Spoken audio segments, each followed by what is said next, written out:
Stop using 30-year rolling periods for rate of return assumptions. Please, please. Oh, man, this drives me up the wall. All right. If you used a chart from 1929, well, I guess because of my book, I use Wellington, 1930 to 1959, that is 30 years. 1931 to 1960, that is 30 years. 1932 to 1961, that's 30 years. Do you see any similarities between these three 30-year rolling periods? Of course you do. Of course you do. They have 28, 29 years respectively, but equal to each other. So a 30-year rolling period that has all that much similarities is no way. I'm trying to make this. People always gripe that you need to make your videos where the things. There you go. All right. That might be better. All right, cool. A 30-year rolling period, it has 28 of the same, 29 of the same, 27% times of the same.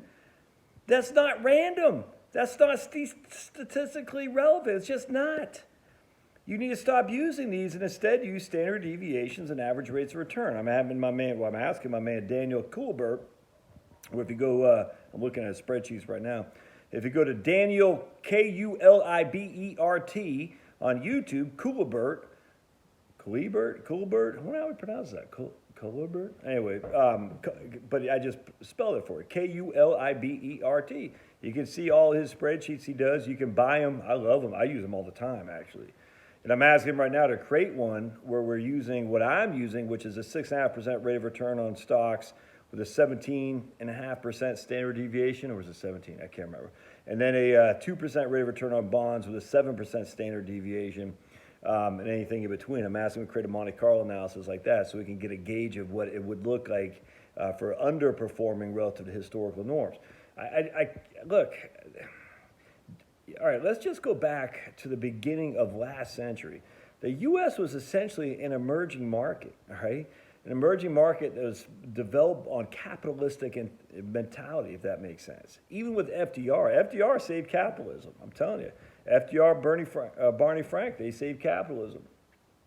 Because capitalism is true. The capitalists will sell the rope for which the commies hang them. And sometimes you need a guy, Barney Frank or FDR, who is not necessarily a capitalist, but a pragmatist to save the capitalists from themselves. And people forget how close we were to socialism in the 30s.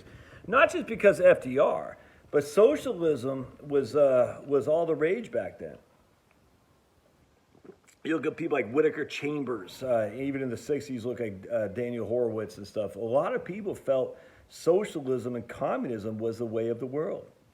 There are tons of workers, United Auto Workers, mine workers, and stuff like that, who are absolutely communists because they did not know how bad communism is. They did not know, or how it was. They had no clue. They were, basically, we had Walter Duranty from the New York Times and various others who are lying about how evil communism was. And there's no alternative media to state the other. I mean, you might have heard of Potemkin villages. That was before the communists, but it's the same thing. They had all these fake villages that, everyone's the land of milk and honey, yeah. And the meanwhile, they're all slaves at the Gulag. But people didn't know that back then. And they saw the devastation of the Great Depression, the worldwide Great Depression in the 30s. And they heard that communism was the way of the working man to survive. And they bought into a hook, line, and sinker, man. Hook, line, and sinker. And that actually kept going. So anyway, we had the 1900s. The 20th century was trying times for sure, but we were an emerging market. We survived. All right, we had Silent Cal, who allowed capitalism to run crazy, which is great. I love it. Laissez-faire. He said the business of America's business, or whatever he said. That was perfect. And then, of course, the high leverage and whatnot, people just leverage themselves to death because of fear of missing out. And that, again, and FDR came in, and I hate to say it, but he saved capitalism from the capitalists. Then you had the Great War, and after that, Europe was a freaking hot mess. And don't forget, even the 20s, I mean, Germany was, the reason of Hitler was because of the reparations that Germany had to pay, but they had no money. So anyway, the German people are getting pissed off. Hitler comes in, blah, blah, blah. I mean, we all know this. But in the 50s, after the war, we were the only game in town. We were the only game in town.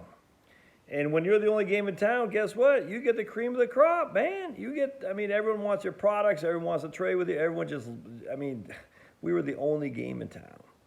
So with that, now we still had to fight the commies, Khrushchev and whatnot, but it was America or bust, baby, and that was it. And the West, basically we protected the West from the commies for the most part, and we tried to. We had the Red Guards and stuff like that in France and Italy and whatnot, but they were able to be kept at bay. But basically, for the last century, the last 50 years of the last century, it's just us. Is that going to happen again? We have an aging demographics. We have more and more productivity, but we have less and less people being required to show up to work. We have more regulation. We have more people going to wasteful colleges and spending huge amounts of wasted money on their education that is actually indoctrinating them. That's not what happened back in the day, man. And look, I'm not saying I'm negative. I'm just saying. And then, of course, they have a high price-to-earnings ratio. The bonds are trading incredibly high. Real estate's high. None of these things are a low price for sure. Doesn't mean they can't get higher. Doesn't mean we're in a bubble. Doesn't mean anything. It just means we don't have PE ratios like we had in 1978 of 8. We don't have that. We don't have bond yields like we had in 1978 of 12, which meant the price of bonds was way down. So the price of stocks was way down. The price of bonds was way down. Interest rates are high. It meant the price of real estate was way down. Everything is the opposite, 180 degree from that now. So if you're using rolling 30 years, you're making a horrendous mistake thinking that these things are set in stone, that they're going to happen again. But even worse, there's just no statistical reliability of that at all. Because again, a 30-year time frame, 29 years, 28 years, 27 years are similar. They're all the same numbers. You just can't do that, man. Not for statistical probability. You can't. And so you got to say, well, if these things aren't statistically probable, what's the point of using them? Well, the point of using is for interest. I'm interested. Hey, this is what happened in the past, but it's meaningless going forward. And so I would say stop using those 30-year rolling periods because it just doesn't mean anything. I was watching Graham Stevens saying right now, he goes, in the history of the stock market, never has this happened. I said, yeah, that's fine.